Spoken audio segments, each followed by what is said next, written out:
ભરૂચ જિલ્લામાં ચોમાસું શરૂ થતાની સાથે જ બની ગયેલ બિસ્માર રસ્તાઓમાં નેત્રંગ અંકલેશ્વર રોડ હાલમાં તો કમરતોડ રસ્તો બની ગયો છે। સમયસર અઢળક ટેક્સીની ચૂકવણી કરતા મુસાફરો અને વાહન ચાલકો સરકારી બાબુઓની ઢીલાશભરી નીતિઓને કારણે ત્રાહિમામ પોકારી ઉઠ્યા હતા। ચોમાસાની સિઝનમાં ધોધમાર વરસાદને પગલે 45 કિલોમીટર રસ્તાનું ભારે ધોવાણ અને ઠેર ઠેર મોટા ખાડા પડતા વાહન ચાલકો જીવના જોખમ પસાર થવા મજબૂર બન્યા છે।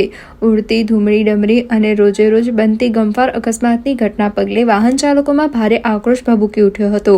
તેવા સંજોગોમાં ભરૂચ સાંસદ મનસુખ વસાવા અને ઝઘડિયાના ધારાસભ્ય રીતેશ વસાવાએ રાજ્ય સરકારમાં રસ્તાના નવીનીકરણ માટે લેખિત મૌખિક રજૂઆત કરતા સરકારે તાંત્રિક મંજૂરી આપી હતી। તમામ ઘટતી કામગીરી પૂર્ણ કરીને Shivalay infrastructure project private limited company વડોદરાને વર્ક ઓર્ડર અપાતા ₹50 કરોડના ખર્ચે 18 માસમાં રસ્તાની કામગીરી પૂર્ણ કરવાની રહેશે તેમજ જાણવા મળ્યું હતું। રસ્તાના નવીનીકરણની કામગીરી દિવાળી પછી શરૂ કરાશે તેવી ચર્ચા હતી, પરંતુ દિવાળીના તહેવારને પૂર્ણ થયાને લાંબો સમય પસાર થઈ ચૂક્યો છે, તેમ છતાં કામગીરી હજુ સુધી શરૂ કરાઈ નથી। એક અધિકારીએ જણાવ્યું હતું કે ખાતમુહૂર્તની વિધિ સંપન્ન થયા પછી રસ્તાની કામગીરી શરૂ કરવામાં આવી શકે તેમ છે। આ બાબતે જવાબદાર અધિકારીઓ વાહન ચાલકોના હિતમાં રસ્તાની કામગીરી શરૂ થાય તેવા પ્રયત્નો હાથ ધરે તેવી લોકમાંગ ઉઠી છે।